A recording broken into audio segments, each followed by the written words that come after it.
Blowouts in sports are both oddly entertaining and extremely boring to watch. On one hand, they have very little scoring and the game is extremely one-sided, and eventually the team who's being marched on will put those players in on the end of the bench, and that's where it gets really boring. But on the other hand, there's something oddly fascinating about a team meticulously picking apart another team so much to where they can barely even score a point. The biggest destruction in MLB history of the modern era came when the Texas Rangers beat the Baltimore Orioles by 27 points back in 2007. However, the biggest blowout in their entire history comes in 1897 when the Chicago Colts of the National League defeated the Louisville Colonels 36-7. In the NFL, the biggest blowout came all the way back in 1940 in the 1940 NFL Championship when the Chicago Bears blew the Washington Redskins out of the water by 73 points. And as a NASCAR fan, I'll always remember when Martin Truex Jr. led 392 of the 400 laps during the 2016 Coca-Cola 600. However, none of those blowouts compared to the absolute annihilation that occurred just last season on December 2nd of 2021 to a rebuilding Oklahoma City Thunder team, long past the glory days of Russell Westbrook running the show.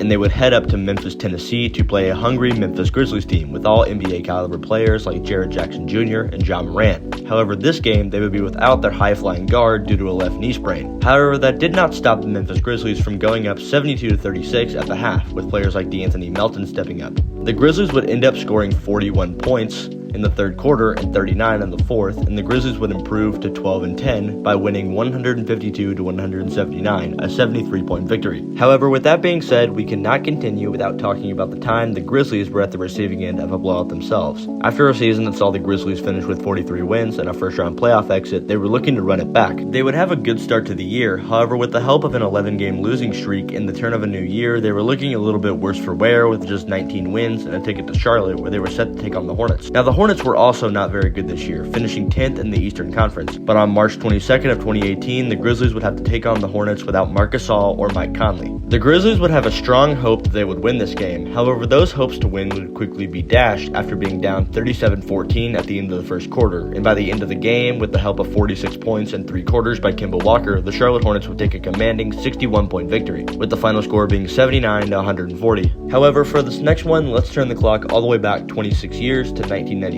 Now, up to this point, the Miami Heat had only been around for 3 years and achieved a combined record of 56-189. However, it was looking up for the Miami Heat. After hiring a new coach, they would start the first 22 games with a record of 11-11, with their next opponent being the Cleveland Cavaliers. However, the Cavaliers were no slouch. Unlike the Miami Heat, the Cavaliers had decades of basketball experience and would eventually make it to the Eastern Conference Finals that same year. And this game was pretty standard to start off, just a 10-point deficit at half at 53-63. However, that was the end of a good game. The Miami Heat would score just 27 points in the second half. Meanwhile, the Cavs would have a monstrous and otherworldly 75 points, with an insane final score straight out of 2K at 148-80.